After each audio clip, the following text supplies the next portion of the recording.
Hi, my name is Lindsay Francis, and this is a presentation I have created to share with my staff once we can finally get back together again.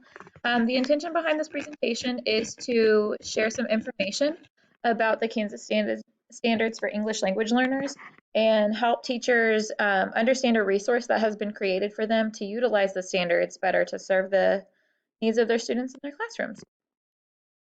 Throughout this presentation, I'll just do an overview with my staff of what qualifies a child to be an English language learner, what the statistics are for the state, the district, and in our school in particular.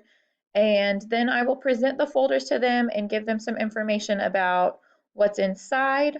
We'll go over some more facts that are important to know about English language learners and then take a deeper look at the standards and give teachers a time to look at their student folders first together and then in breakout groups at their grade levels.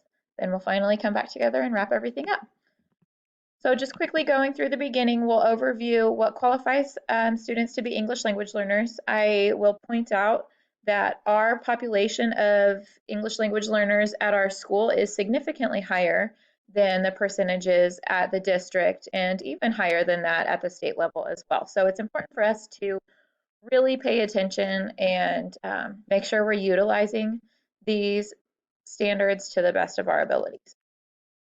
I will show them just a brief overview of the contents of their folders and then go into a little bit more in-depth discussion of these documents after I've explained the standards a little bit better. Talking about some ELL facts, we'll talk about what qualifies them to be ELLs again, the average acquisition period for learning English, and just some other notable things to know about these students. One of the things I will spend time on explaining to them is the stages of second language acquisition, though. I think it's important that teachers understand the stages of language acquisition because it is what the standards are based off of as far as like the levels of mastery. And it just helps them, design their lessons around their students in ways to help them be successful. So we'll talk about the silent stage or the receptive pre-production stage where students have very few oral skills and respond in nonverbal ways like pointing or gesturing or drawing. Then they move into the early production stage where they can do limited words or phrases or simple sentences, followed by the speech emergence stage where they have better comprehension and produce simple sentences but still make pronunciation errors. Then when they move into the intermediate fluency stage, they have increased levels of accuracy and correctness and are able to express thoughts and feelings. And finally, the goal is the advanced fluency stage, where they have varied grammatical structures and vocabulary and can communicate in a way that's comparable to native speakers of the same age. Then we'll dive right into the standards. So the Kansas English Language Standards were adopted in 2018, and they are a federally mandated document. We are required by law to use these standards and consider them when we're teaching, and their purpose is to ensure that language learners participate in curriculum and develop content and language knowledge simultaneously. They made it really easy when they were designing these standards because they aligned them to the content standards that we're already teaching in Kansas. Something that stood out to me from the document that I was reading was that Kansas Standards for English Learners 2018 are designed for use by all educators who are involved in the teaching and support of English learners. So this is not just a homeroom classroom teacher. This is for every adult who comes in contact with English language learners throughout their day. Music teachers, PE teachers, STEM, librarians need to be knowledgeable about these standards, everyone. Then I will use the link down at the bottom of the page here to show my fellow teachers where they can access these documents and also show them that they are provided for them in their student folders. Next, we'll look at the standards themselves. This is an example of the kindergarten standards. So I'll go over the orientation. First, with reading the code, you can see from the picture at the top that there is EL.RF.K.2. So usually we see RF.K.2 when we're talking about content area standards, reading foundations, kindergarten, and then this is standard number 2. The EL right here just shows that we're referencing the language learner document. So it's set up in this really user-friendly table here. ELRFK2, the kindergarten standard would be demonstrate understanding of spoken words, syllables, and phonemes.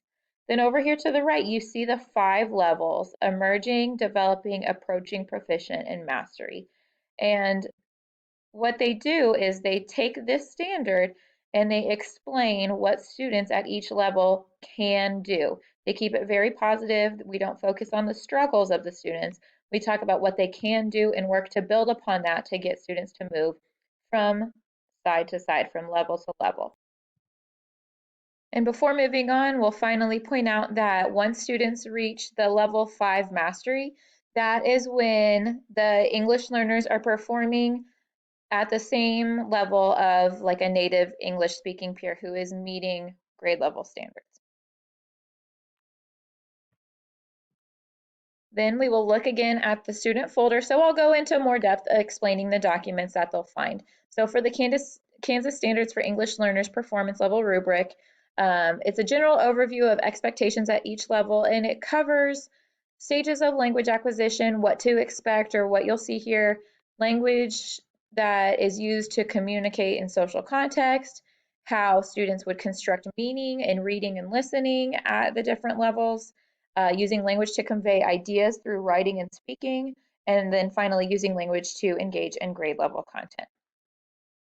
We'll also show them the classroom support documents and how they are different pages for different levels of students, but all of them have examples for how to build vocabulary, promote discourse and academic talk, and provide purposeful scaffolds. And then they also all have different ideas for how to allow students to demonstrate understanding. We'll go through and I will hand out the folders for my staff and talk about how I have gone through with our ESOL teacher and identified goals for the students, and they're identified with sticky notes on the actual standards page, but then each individual student will also have a learning plan that has their personal information all lined out in more of a list-like format. We'll explain that these documents will follow the students throughout their educational career in our district, just to document accommodations and progress. And after that, we'll give some time for grade level teams to get together and look for connections that they see to things they're already teaching, see if they have expectations aligned with where we've identified student performance levels, and then give them some time to brainstorm the supports and look through those documents as well. After they've all talked together, then we'll come and do a thumbs up, thumbs down kind of recap and have any questions. And then hopefully the next time I get to present, we will gear more towards adding language objectives to our content objectives as well. And then there are references to share. And that is it.